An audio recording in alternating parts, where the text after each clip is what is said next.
The wind screamed around the corners of the cabin, a mournful, relentless sound that echoed the emptiness inside Alara. Snow stung her raw cheeks, melting to icy trails as she stumbled through the drifts, each step a monumental effort. Behind her lay only the memory of flight, of eyes cold with judgment and hands reaching, of a world that had no place for a woman alone, marked by sorrow and circumstance. Before her, the cabin stood low and dark against the bruised twilight sky, a promise of shelter or a final, crushing disappointment. Desperation was a physical ache, a leaden weight in her chest that pushed air from her lungs. She had been running for what felt like an eternity, powered only by a primal need to survive, a flickering ember refusing to be extinguished. Her feet were numb, her fingers stiff claws inside threadbare gloves. The cold was a predator, patient and absolute. She reached the rough-hewn door, her last reserves draining away, and raised a trembling hand to knock. It was a faint sound against the wind's howl. Silence. Fear, sharp and immediate, lanced through her. Had she come all this way for nothing? Was it empty?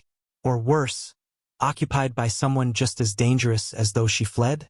She knocked again, harder this time, a frantic, ragged plea. The silence stretched, broken only by the wind. Just as despair threatened to consume her utterly, the door creaked open a sliver of darkness against the dark night. A shape filled the gap, immense and still. He was a man, silhouetted against the cabin's dim interior. His face was lost in shadow, but she felt the weight of his gaze, assessing cold. He held a rifle, the barrel a dark. Unwinking, I pointed vaguely in her direction. Her breath hitched. This was it. The end of the road. She couldn't run anymore. She stood, shivering, her body aching, utterly exposed. She said nothing, offered no explanation, no plea. There was nothing left to say. She was simply there, a creature hunted, broken, seeking a sliver of warmth, a moment's reprieve before the inevitable. The man was silent for a long moment, the wind whining between them. She expected him to close the door, to turn her away, to leave her to the storm and the wolves, both literal and metaphorical. Instead, slowly, deliberately, he opened the door wider. He didn't move aside, didn't speak. Just opened the door, allowing the faint, smoky smell of a fire to spill out into the frigid air, a beacon of almost unbearable warmth. It was an invitation and a warning, both silent, both absolute. She stepped across the threshold, into the dim, quiet space, the heavy door closing behind her with a thud that sealed her in, for better or worse. The man remained by the door, watching her. He said nothing. His silence was as imposing as his physical presence. She was safe from the storm, for this moment. But in whose den had she found refuge? The question hung heavy in the air, unanswered, as the wind continued its desolate song outside. Inside, the cabin was small, Spartan, dominated by a rough stone fireplace where embers glowed faintly. A single cot, a table, 2 chairs, shelves holding sparse provisions. It smelled of wood smoke, dried herbs, and something else, something wild and lonely. The man closed the door and turned to face her fully. He was tall, broad-shouldered, his face weathered and lined, framed by dark, tangled hair and a heavy beard. His eyes, when they met hers, were the color of gray stone, unreadable, wary. He still held the rifle loosely, ready. Alara stood just inside the door, dripping melted snow onto the rough floorboards, her heart pounding against her ribs. She felt like an intruder, a trespasser. He gestured towards the fire with a nod of his head, a curt, unspoken instruction. She moved stiffly, drawn by the heat like a moth to a flame, and sank onto the hearth, holding out her numb hands. The warmth was excruciating at first, then gradually, blessedly, returned sensation to her extremities, a painful tingling. He watched her the entire time, his gaze unwavering. There was no kindness in it, but neither was there overt hostility. Only caution, a deep-seated wariness. After a long time, he finally spoke, his voice low and gravelly, like rocks shifting. "Name?" he asked. It wasn't a question, more of a demand. Her voice was a dry whisper. "Ilara," he nodded, acknowledging the sound but giving nothing away. "Silas," he offered in return, the name a blunt statement. He didn't ask why she was there, where she had come from, or what she was running from. And she didn't volunteer the information. A silent agreement seemed to form between them in the quiet cabin. He would offer shelter from the elements, and she would not pry into his solitude, nor would she bring her troubles fully into his space. It was a fragile truce, built on necessity and unspoken rules. Days turned into a week. The storm outside raged and then subsided, leaving behind a world buried deep in snow. Ilara settled into a silent routine. She learned to keep the fire going, to fetch water from the partially frozen creek, to prepare simple meals of stew and hardtack. Silas went out into the snow, returning with firewood, sometimes a rabbit or a grouse. They rarely spoke more than a few necessary words. More wood, water, snowing. He was a creature of habit, predictable and self-contained. He never invaded her space, never made demands beyond the unspoken chores. He seemed content in his isolation, a man who had deliberately removed himself from the world.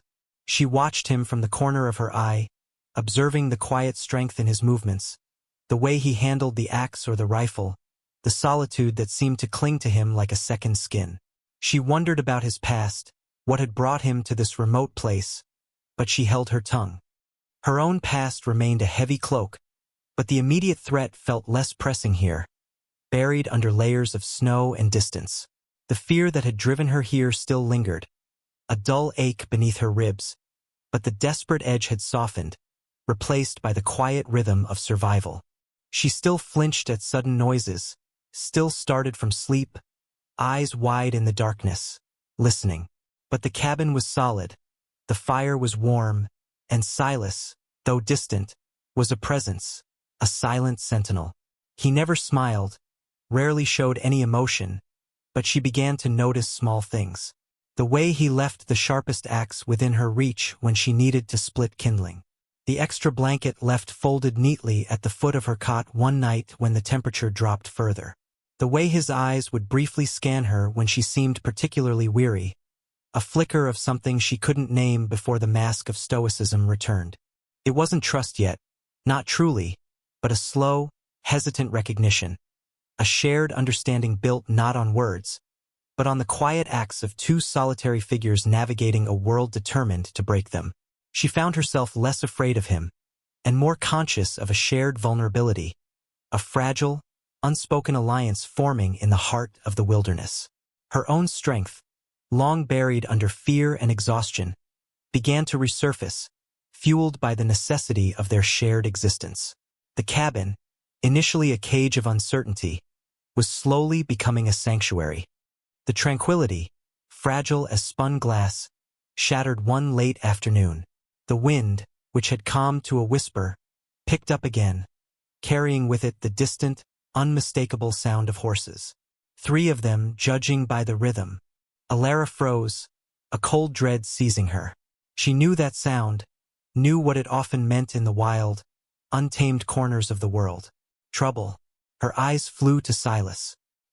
He was standing by the single window, looking out, his body tensed, the wary lines on his face deepening into grim determination. He didn't ask who they were, didn't need to. The suddenness of her fear, the way her breath hitched, spoke volumes.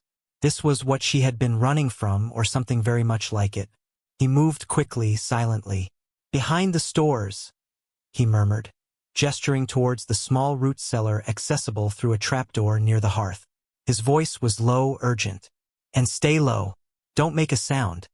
Her mind raced, adrenaline flooding her system. Was this it? Had they tracked her all this way?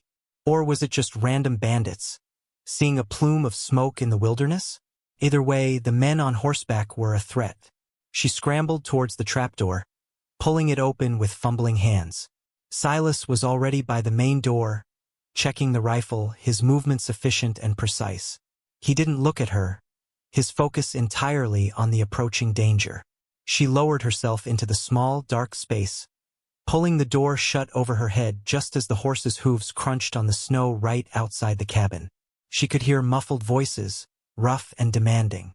Fear choked her, making it hard to breathe. She pressed herself against the cold dirt wall, straining her ears. Silas's voice, when he spoke, was calm, deliberate, devoid of welcome. "What do you want?" "Just passing through," a voice replied, rough and sneering. "Seen your smoke. Thought we'd warm our hands. Maybe see if you got anything worth sharing." There was a pause, heavy with unspoken threat. Silas didn't invite them in. "Nothing here for you," he said. "That so?" Another voice chimed in, closer to the door. "Heard tell there might be someone up this way. Someone traveling light. Someone wanted." Alara's blood ran cold. They were looking for her, or someone like her. The specifics didn't matter. The danger was real.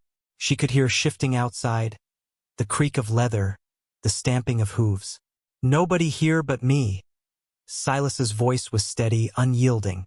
"Maybe we should see for ourselves?" The first voice growled. There was a loud bang against the door. Alara flinched, heart hammering against her ribs. She wanted to cry out, to tell Silas to let them in, that she wasn't worth the trouble, that he shouldn't risk himself for her. But his earlier instruction echoed in her mind. Don't make a sound. She bit down on her lip, tasting blood, forcing herself to remain silent. Still, a tense silence stretched, thick with menace. Then the distinct click of a rifle bolt. "Silas." The air crackled with impending violence. "You leave now." Silas's voice was colder than the winter air, carrying a weight of finality that sent a shiver down Alara's spine, despite the fear. "Or you won't leave at all." There was a moment of hesitation from the other side of the door. Then a short, harsh laugh. "Fool thinks he can take on 3 of us." Another bang, harder this time. The door shuddered. Alara squeezed her eyes shut, praying. Not for herself, but for Silas, this man who had given her shelter and now stood between her and the world she fled. She heard shouting, the splintering sound of wood, and then the deafening roar of a rifle shot, followed immediately by another. Chaos erupted outside, shouts of pain, the thud of a body hitting the ground, the frightened whinnying of horses. Gunfire erupted, sharp and violent, tearing through the quiet wilderness. Alara pressed her hands over her ears, trembling uncontrollably. The small cellar felt like a tomb. The cacophony of violence was mercifully short-lived. There were more shots, shouts, the sound of retreating horses galloping away into the distance. Then silence returned, absolute and terrifying. Alara remained frozen in the dark cellar, listening, straining to hear anything over the frantic pounding of her own heart. Was it over? Who had won? Was Silas all right? The silence stretched, unbearable. After what felt like an eternity, she heard movement above her. A soft thud, a weary sigh, then the scrape of the trapdoor being opened. Light spilled into the cellar, blinding her after the darkness. She blinked, looking up. Silas was standing above her, silhouetted against the dim cabin light. He was leaning heavily against the doorframe, his face pale, one hand pressed against his side. There was blood seeping between his fingers. He was hurt. He had been hurt defending her. A wave of emotion washed over Alara, terror, relief, and a fierce, protective surge she hadn't known she was capable of. She scrambled out of the cellar, immediately going to him. "Silas, you're hurt." He nodded, his expression grim but not surprised. "Just a graze," he rasped, though his breathing was shallow. It wasn't a graze. The blood spread quickly. She gently took his hand away, examining the wound. It was a deep furrow along his ribs, bleeding freely. Not life-threatening if treated, but serious enough. "It's more than a graze," she said, her voice steady despite her trembling hands. "You need to clean it. Stop the bleeding." He looked at her, his gray eyes holding a new depth she hadn't seen before. The usual stoicism was still there, but layered with pain and something akin to weary acceptance. "Got bandages," he murmured, gesturing towards a shelf. Alara found the clean rags and a bottle of harsh-smelling liquid. Without hesitation, she began to clean the wound, her focus absolute. She had seen enough of hardship and injury in her life to know what to do, to act instinctively when needed. As she worked, Silas watched her, his gaze intense. The minimal dialogue of the past weeks was replaced by the shared silence of necessity, of two people bound together by the blood shed in defense of their fragile sanctuary. When she was finished bandaging him, the bleeding slowed. He sank heavily onto a chair by the fire, exhausted. Alara sat opposite him, the events of the past hour settling over them like a shroud. "Who were they?" she asked finally, her voice quiet. He was silent for a moment, his eyes on the fire. "Don't know," he said, his voice low. "Said they were looking for someone. Sounded like bounty hunters. Or just wolves in men's clothing." He didn't press her about who they might have been looking for. He didn't need to. The truth hung between them, heavy and acknowledged. You didn't have to," she started, her voice thick with emotion. "You didn't have to fight them. For me." He looked at her then, his gaze steady. "Yes," he said simply. "I did." The single word was more eloquent than any speech. It wasn't about obligation or heroism. It was about the silent pact they had made, the shared space they had carved out against the world. It was about connection, unexpected and profound, forged in isolation and tested by violence. In the quiet aftermath, tending to his wound, the last vestiges of her fear of him dissolved. He was not a predator, but a protector. An unlikely one, perhaps, but fiercely capable and, in his own silent way, compassionate. And she was no longer just a frightened woman on the run. She had endured, she had survived, and she had found the strength to act when needed. The men who came had brought violence to their door, but they had also stripped away the pretense of their separate existences. They were together in this, partners in survival. The cabin, no longer just a temporary refuge, felt like a home, their home. The storm outside had passed, leaving the world pristine and silent under a fresh blanket of snow. The fire in the hearth cast warm light on their faces, two solitary figures no longer alone. Resilience wasn't just about enduring.